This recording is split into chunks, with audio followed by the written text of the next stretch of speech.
सत्संगत जी प्रेम और सत्कार से कहना जी धन निरंकार जी। सत्संगत जी दास विनती कर रहा है, दास से त्रुटि हो जाए तो अपने घर के बालक समझकर क्षमा करिएगा। सत्संगत जी अक्सर मृत्यु जीवन की सबसे बड़ी सच्चाई है जिसे कोई टाल नहीं सकता। चाहे सतगुरु हो जिसका लिखा है वह तो तुरंत, परंतु क्या मृत्यु से पहले कुछ संकेत मिलते हैं क्या अक्सर गाँव में सुनने को मिलता है सत्संगत जी। क्या हमने जो पहले से आभास हो सकता है कि जीवन समाप्ति की ओर बढ़ रहा है।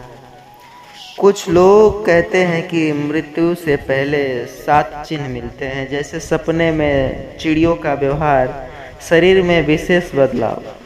लेकिन क्या यह केवल अंधविश्वास है सत्संगत जी, या इसमें जो कोई आध्यात्मिक छिपी हुई है? क्या सतगुरु के मार्गदर्शक में इन संकेतों को कोई भूमिका हो सकती है, या सब कुछ ये जो अंधविश्वास में लोग हैं? क्या आत्मज्ञान से पहले मृत्यु का भय समाप्त किया जा सकता है? जानेंगे एक ऐसी कहानी के माध्यम से गोपाल दास नामक व्यक्ति की जिसने इन 7 संकेत को जीवन में अनुभव किया, परंतु सतगुरु के विचारों ने उनका जीवन और मृत्यु दोनों जो अर्थ बदल गया। कहानी न केवल मृत्यु के रहस्य को उजागर करेगी, बल्कि आपको इतने अच्छे विचार भी मिलेगा इस वीडियो में, जिसे सुनकर के आप आश्चर्यचकित रह जाएंगे। जीवन की वास्तविकता को भी एक नए दृष्टिकोण से मिलाने का प्रयास करेंगे सत्संगत जी। तो आइए जानते हैं उस अद्भुत यात्रा को जीवन में मृत्यु तक, मृत्यु से आत्मज्ञान तक पहुंचाते हैं सत्संगत जी। उससे पहले चैनल पर नए होंगे सब्सक्राइब करिएगा और इस वीडियो को सभी मित्रों के पास शेयर ज़रूर करिएगा। शुरू करते हैं कहानी। उससे पहले आपको बता दूं कि इस वीडियो को पूरा देखना होगा, नहीं तो आधा अधूरा ज्ञान विनाश का कारण भी बन सकता है। कहानी शुरू होता है। शिवपुर में रहने वाला गोपाल दास एक अध्यापक था जिसे जीवन में सब कुछ मिला, सामान, पैसा, परिवार। लेकिन एक दिन अचानक उसके अंदर एक बेचैनी शुरू हो गई। उसे सपने में बार बार जलते दीपक, उड़ते पक्षी और खाली मकान दिखने लगते। अक्सर गांव में सुना था कि ऐसे जो मिलते हैं संकेत। वह डॉक्टर के पास गया, लेकिन शरीर पूरी तरह स्वस्थ था। पंडित ने कहा यह मृत्यु के संकेत है। गोपाल था वो घबरा गया। उसकी रातों की नींद उड़ गई, दिन भर चिंता में रहने लगा। एक सुबह उसने देखा कि एक काला कौवा उसकी खिड़की पर बैठा और लगातार टकटकी लगाए देख रहा था, जैसे कि एक बार निकला हो। वह उड़ गया, लेकिन हर दिन कौवा उसी जगह आता। लोगों ने कहा यह अशुभ है, किसी की मृत्यु संकेत। गोपाल की चिंता बढ़ गई। एक रात बिजली अचानक चली गई। गोपाल ने मोमबत्ती जलाई। अचानक वह गिरकर जो उल्टी हो गई और बुझ गई। उसकी माँ बोली दीपक का उल्टा गिरना अपशगुन होता है। अब गोपाल को यकीन होने लगा कि मृत्यु नज़दीक है। गोपाल ने देखा कि उसके जो सबसे करीब लोग उससे अनायास जो कि दूर होने लगे। बेटा बात नहीं करता, पत्नी चुपचाप रहती है। उससे लगा कि यह ईश्वर का संकेत है कि अब वह इस संसार से विदा लेने वाला है। वह मानसिक रूप से टूटने लगा। एक दिन सत्संग हो रहा था गांव में, निरंकारी बाबा का जो आयोजन हुआ था। गोपाल वहां पहुंचा। समय बीतते गया। वहां एक बाड़ी बोली गई, मृत्यु का भ्रम है और जीवन का एक अवसर है। सतगुरु की दृष्टि से मृत्यु का भय समाप्त हो जाता है। गोपाल तो तुरंत चौंक गए। क्या मृत्यु से डरने की आवश्यकता नहीं? वह सत्संग के बाद प्रचारक महात्मा से मिला, जिन्होंने कहा संकेत ईश्वर की चेतावनी नहीं, अक्सर जो होते हैं आत्म साक्षात्कार के लिए। अगली सुबह जब गोपाल ने देखा कि आईने में उसका चेहरा धुंधला दिखाई दे रहा था, वह डर गया। लेकिन अब उसने प्रचारक महात्मा को फ़ोन किया। उन्होंने कहा, क्या तुम आत्मा को पहचानते हो? आईने में नहीं, अंदर झाँक कर देखो। यह क्या जो वाक्य गोपाल के हृदय में उतरा, उसने पहली बार ध्यान किया। उसे भीतर एक हल्कापन महसूस हुआ, जैसे मानो रास्ते में एक बच्चा मिला। उसने कहा, चाचा, क्या आप मरने वाले हैं? गोपाल डर गया, लेकिन बच्चा मुस्कुराया और बोला, मेरी दादी कहती, जो बूढ़े होते हैं वे ऊपर जाते हैं भगवान से मिलने। अब गोपाल को यह शब्द डरावने लगने लगे। उसने उस मासूम की बातों में शांति अनुभव किया। एक रात उसे स्वप्न जो सत्संग मिले। उन्होंने कहा, मृत्यु जीवन का अंत नहीं, परिवर्तन है। जो इसे समझ गया वो कभी नहीं मरता। अगली सुबह वह सीधा सत्संग पहुंचा। पूरी निष्ठा से सतगुरु की गुरु के रूप में स्वीकार किया। आत्मज्ञान की दीक्षा। अब वह मृत्यु से नहीं डरता। एक शाम छत पर बैठा हवाओं में शांति महसूस किया। पक्षियाँ लौट रही थी। शाम के समय सूरज अस्त हो रहा था, लेकिन गोपाल को ऐसा लगा मानो पहली बार वो जी रहा हो। उसे एहसास हुआ कि मृत्यु से पहले यह 7 संकेत तो आत्मिक शांति है, जो व्यक्ति के अंदर से मृत्यु के भय को समाप्त कर दे। उसके लिए मृत्यु एक परिवर्तन बन गया। गोपाल अब पहले जैसा नहीं था। वह गांव में सत्संग विचार जो कि निरंकारी महात्मा का प्रचारक भी बन गया। उसे वह असलियत का पता चला। यदि मृत्यु से पहले संकेत आए तो डरिए मत। वह ईश्वर की पुकार सतगुरु के साथ चले और मृत्यु भी तुम्हारा स्वागत करेगी। कहानी से सीख यह मिलती है कि मृत्यु के संकेत यदि मिलते तो चेतावनी नहीं, जागरण के अवसर है। सतगुरु हमें आत्मा का बोध कराता है, जिससे मृत्यु के भय का अंत हो जाता है। जीवन का मूल्य मृत्यु को जानकर ही बढ़ता है। तो अगली बार जब कोई आप अजीब सपना आए तो पक्षी की टकटकी न लगाए, देखे तो जीवन में अनहोनी, तो घबराइए नहीं। सतगुरु की शरण में जाइए, वहाँ कोई न कोई उपाय जो मिल जाएगा। वहाँ न कोई मृत्यु है, बल्कि भय केवल शांति, प्रेम और अज्ञानता है।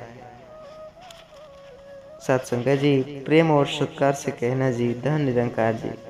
कहानी मृत्यु से पहले 7 संकेत सच्चाई या अंधविश्वास अब प्रस्तावना के साथ सुने।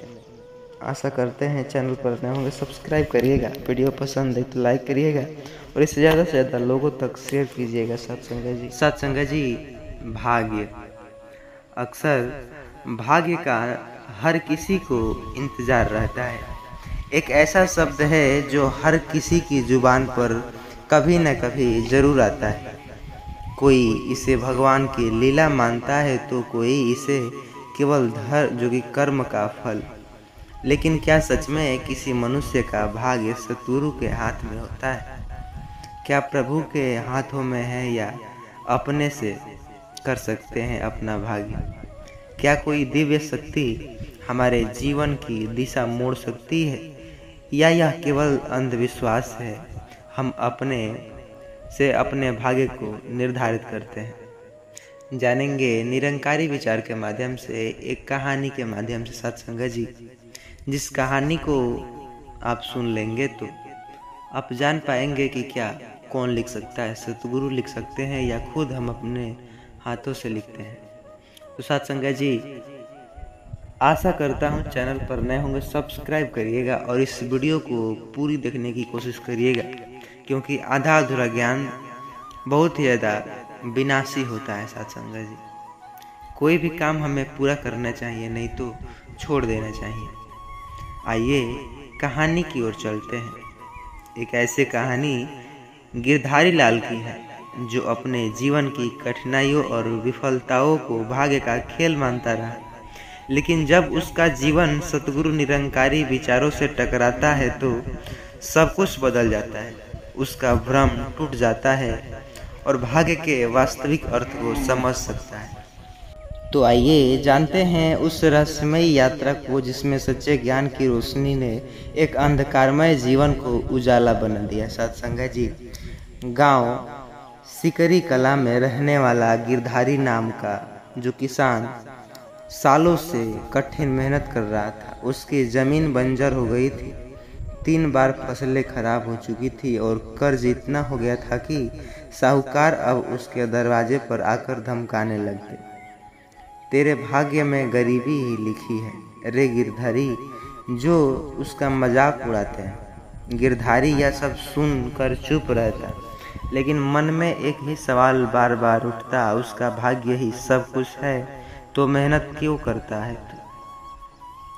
एक दिन जब हालात बद से भी बदतर हो गए तो उसने गांव के मंदिर में प्रार्थना जाकर किया। भगवान से बोला, हे भगवान, या तो मुझे मरा हुआ बना दो या मेरा भाग्य बदल दो। एक दिन गांव में सत्संग निरंकारी मिशन के जो सत्संग कराने वाले प्रचारक महात्मा चौरसिया जी वहां आए। उन्होंने चौपाल में सभी की जिसमें उन्होंने एक बात कही, मनुष्य का भाग्य उसके कर्मों में नहीं उसके दृष्टिकोण में होता है। जब दृष्टिकोण बदलता है तब भाग्य भी बदल जाता है, और यह दृष्टिकोण बदलता है सतगुरु की कृपा से। गिरधारी यह सब सुनकर चौंका, तो क्या मेरे सारे दुखों की जड़ मेरी सोच है क्या। वह सत्संग के बाद जो सेवक जी से मिला, सेवक जी ने उसे कहा कि छोटी सी किताब दी, गुरुवाणी और भाग्य, और उस रात गिरधारी ने वह पूरी किताब पढ़ डाली। उसमें लिखा था, सतगुरु केवल मार्ग दिखाते हैं लेकिन चलना तुम्हें खुद पड़ता है। अगले दिन गिरधारी ने जीवन में पहली बार प्रार्थना किया कि लेकिन इस बार कुछ मांगने के लिए नहीं, केवल शांति पाने के लिए। वह सत्संग में नियमित जाने लगा, खेतों की रेख देख करने लगा, मेहनत करने लगा, लेकिन अब किसी फल की आशा नहीं करता। वह जान चुका था कि हर कर्म का फल निश्चित है, लेकिन सच्चा फल आत्मज्ञान से मिलता है। उसने अब यह सब कहना छोड़ दिया कि मेरे भाग्य में यह नहीं तो ये नहीं, और ये कहना शुरू किया कि मेरे कर्म में ही है, कर्म करेंगे तो फल अवश्य मिलेगा। एक दिन फिर बारिश हुई, फसलें सूखने लगी और गांव के लोग फिर गिरधारी पर हंसने लगे। तेरे सतगुरु ने तुझे क्या कर डाला। लेकिन अब गिरधारी तो शांत था। वह बोला, मैं अब जान चुका हूँ कि परीक्षा ईश्वर की योजना का हिस्सा होती है, मैं हार मानने वाला नहीं हूँ। उसने सरकार की योजना में आवेदन कराया, पड़ोसियों की आसानों ने सलाह ली थी, और धीरे धीरे ड्रिप इरिगेशन शुरू हुआ। कुछ हफ्तों में उसके खेत के नई हरियाली आई, लोग दंग रह गए। अब गिरधारी केवल खुद के लिए नहीं, गांव के हर किसान को सलाह देने लगा। उसने निरंकारी सत्संग का एक छोटा सा केंद्र भी गांव में शुरू किया, और हर रविवार वहां सतगुरु के विचारों पर जो चर्चा होती। साहूकार भी अब इसे इज्जत से पेश आने लगा। गिरधारी ने कहा, मैंने भाग्य नहीं बदला, मैंने अपना विचार बदला, और यह मुझे सतगुरु से मिला। उसके बेटे की सरकारी नौकरी मिली, बेटी का विवाह अच्छे घर में हुआ, लेकिन अब वह इन बातों से अहंकार में नहीं आता। अब वह गांव का नाम भी बदल चुका था। सिकरी कला से निरंकारी सिकरी लोग कहते। यह गांव सतगुरु के नाम पर जीता।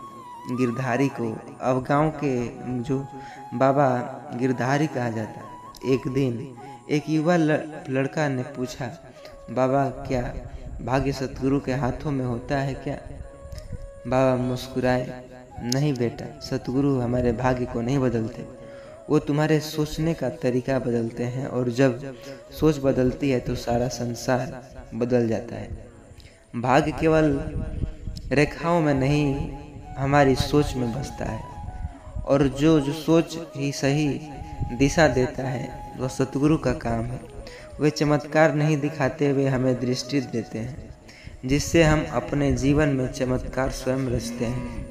गिरधारी लाल की कहानी यह सिखाती है कि सतगुरु की कृपा से मनुष्य अपने भाग्य पर निर्भर बन सकता है। तो अगली बार जब जिंदगी कठिन लगे तो भाग्य को दोष देने के बजाय सतगुरु से दृष्टि मांगिए, और फिर देखिए भाग्य को कैसे स्वयं झुककर आपके कदमों चूमेगी। तो साथ संगत जी, इस तरह के अच्छे विचार हमारे ही चैनल पर मिलते हैं। चैनल को सब्सक्राइब जरूर से कर लीजिएगा और इस वीडियो को सभी मित्रों के साथ व्हाट्सएप के जरिए शेयर जरूर करिएगा ताकि हर कोई इंसान इसे फ्री में देख सके। सत्संग जी, आपकी एक मदद से किसी की ज़िंदगी भाग्य पर नहीं टिकी रहेगी। सत्संग जी, तो आशा करता हूँ लाइक ज़रूर से करिएगा, इस वीडियो को दोस्तों के साथ शेयर ज़रूर करिएगा। सत्संग जी।